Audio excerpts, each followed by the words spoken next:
La historia de la humanidad es un largo récord de accidentado progreso, desde cazadores, recolectores nómades hasta las primeras ciudades. De vivir en constante peligro a vivir en seguridad sin tener que preocuparnos si habrá suficiente comida para alimentarnos. A pesar del progreso, la historia nos muestra también periodos de estancamiento o declive, usualmente seguidos por un periodo de renovación. Un conocido ejemplo de estos periodos de estancamiento es la Edad Media. ¿Qué pasó en la Edad Media? ¿Por qué algunos la llaman la Edad Oscura?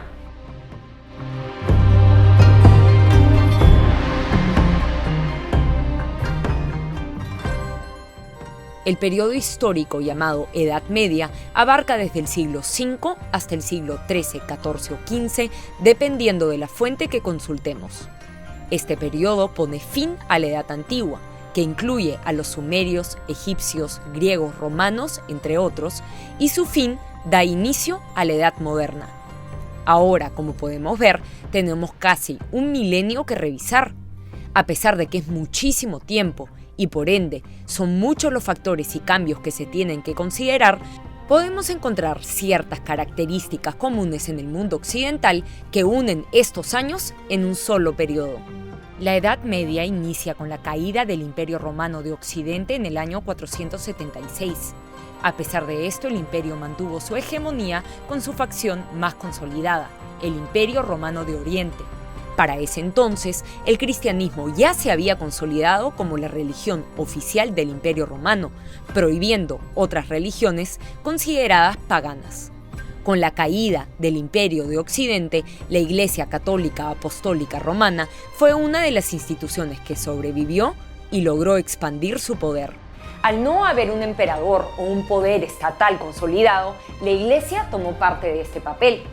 Esta especie de iglesia-estado tenía el monopolio de la vida espiritual de los ciudadanos comunes, un ámbito especialmente importante durante la Edad Media. Incluso los gobernantes estaban subordinados a la autoridad papal, el representante de Dios en la tierra. En este contexto, tenemos dos tipos de autoridad intentando coexistir: la jerarquía eclesiástica con el Papa a la cabeza y los líderes seculares con los emperadores o reyes como máxima autoridad, aunque siempre subordinados al Papa. En teoría, estos se complementaban para atender las necesidades espirituales y temporales de los ciudadanos. Sin embargo, en la práctica, estaban en constante conflicto. Mientras los emperadores intentaban regular la Iglesia, reclamando el derecho de escoger oficiales eclesiásticos o intervenir en materias de doctrina, la Iglesia buscaba regular materias estatales. De la misma manera, el cristianismo, centralizado en la Iglesia Católica Apostólica Romana, era una parte fundamental en la vida medieval. Por ejemplo, la historia era concebida como la historia de la salvación, según las Sagradas Escrituras. De hecho, se consideraba que se estaba viviendo la etapa de espera a la segunda llegada de Jesucristo y su eventual reino en la tierra. Por otro lado, la vida intelectual también era dominada por la Iglesia, con el desarrollo del método filosófico llamado escolástica. La escolástica consistió en interpretar la religión cristiana desde una perspectiva aristotélica, es decir, comprender la verdad revelada, que ya estaba dada en las escrituras sagradas, a través del pensamiento de Aristóteles. Buscaban así, con este método filosófico, dar una explicación a la revelación. Todo esto en un contexto en el que la esperanza de vida era menor a los 30 años por las constantes guerras, enfermedades y hambrunas.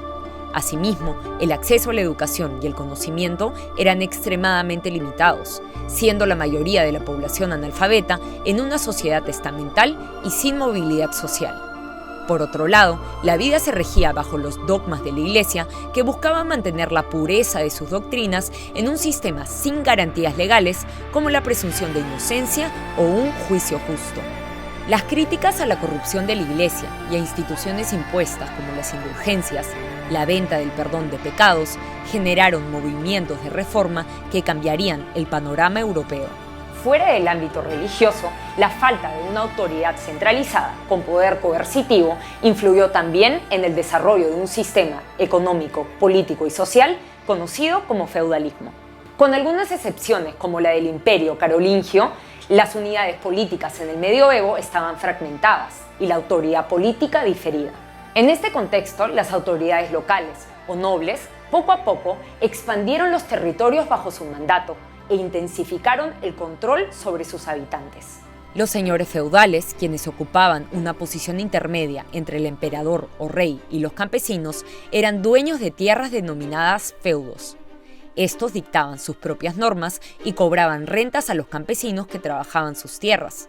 Así se fue constituyendo la nobleza, tanto eclesiástica como laica, que, en algunos casos, llegó a tener más riquezas y poder que los propios reyes. Con el tiempo, los campesinos, que eran la mayoría de la población, perdieron su independencia y se convirtieron en siervos o vasallos dentro de un sistema de obligaciones y pago de rentas para poder mantener sus tierras. ¿Cómo funcionaba?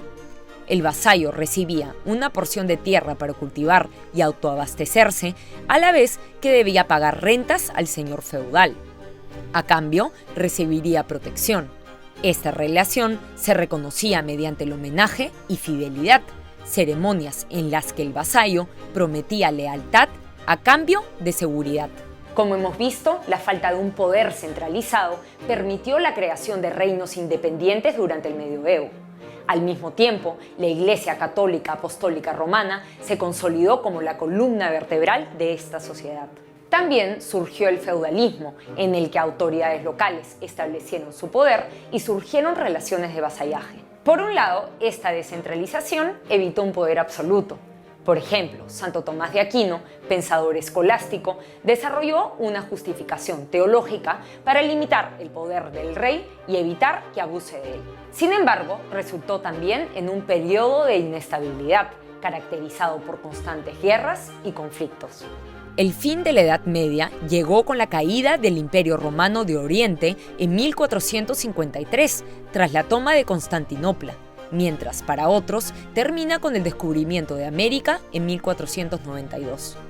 A pesar de que hemos expuesto las características comunes durante este periodo, en los últimos 2 siglos de la Edad Media ya se empezó a cuestionar el sistema descrito. ¿Qué cambios significaron el fin de la Edad Media? ¿Qué ideas abrieron paso a lo que hoy conocemos como la Edad Moderna? Entérate de más en enterarse.com y si te gusta nuestro contenido, búscanos en nuestro canal de YouTube.